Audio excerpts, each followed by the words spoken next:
Hello friends, welcome to Vishi vlogs.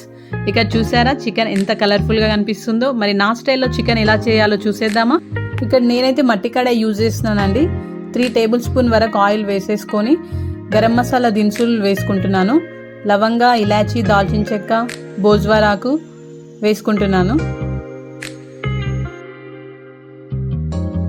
ఇక్కడ 1 kg చికెన్కి నేను 4 మీడియం సైజ్ ఆనియన్స్ కట్ చేసుకున్నానండి. వేసుకుంటున్నాను ఆయిల్లో. ఇక్కడ చికెన్ మరింత టేస్ట్గా రావాలి అనుకుంటే ఆనియన్స్ వేసుకున్న తర్వాత ఖచ్చితంగా లైట్ బ్రౌన్ కలర్ రావాలండి. అలా తొందరగా బ్రౌన్ కలర్ రావాలి అంటే సరిపడా ఉప్పు వేసుకోవాలి. ఆనియన్స్ ఇలా కలర్ వచ్చాక 2 స్పూన్స్ అల్లం వెల్లుల్లి పేస్ట్ వేసుకోండి.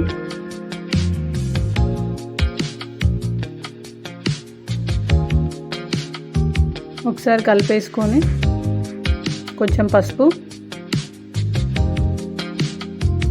కొంచెం పుదీనా, కొంచెం కొత్తిమీర ఇక్కడ చూస్తున్నారు కదా, ఈ విధంగా ఒకసారి కలిపేసుకోవాలండి. కలుపుకున్న తర్వాత మనం ఒక 4-5 వరకు పచ్చిమిర్చి కట్ చేసుకొని పెట్టుకొని వేసుకోవాలి. వేసుకున్న తర్వాత మనం ఆల్రెడీ చికెన్ క్లీన్ చేసి పెట్టుకున్నాం కదా, చికెన్ని వాటర్ లేకుండా ఉంచుకోవాలి. చికెన్ వాటర్ లేకుండా ఇక్కడ వేస్తున్నాను. అయితే ఒకటి గమనించండి, ఇక్కడ మనం చికెన్ వేసిన వెంబడే మనం సాల్ట్ వేస్తున్నాం. అలా వేయడం వల్ల మనకు చికెన్ చాలా సాఫ్ట్గా టేస్ట్గా వస్తుంది.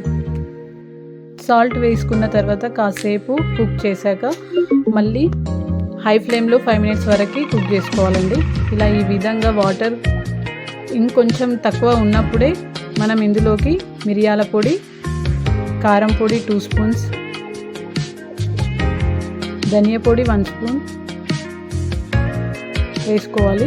ఇక్కడ మిరియాల పొడి మనం ఆల్రెడీ వేస్తున్నాం కాబట్టి కొంచెం కారం తగ్గించుకోవాలి.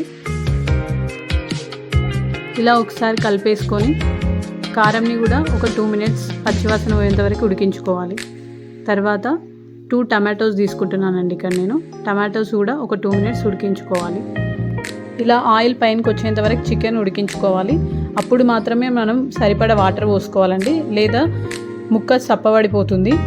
ఇలా ఒకసారి కలిపేసుకొని గరం మసాలా లేదా చికెన్ మసాలా కూడా వేసుకోవచ్చు. నేను వేయట్లేదు ఇక్కడ. చివరిగా కొత్తిమీర వేసేసుకొని 5 మినిట్స్ ఉడికించుకుంటే ఆయిల్ పైనకి వచ్చేసిందంటే మన చికెన్ రెడీ అయిపోయినట్టే.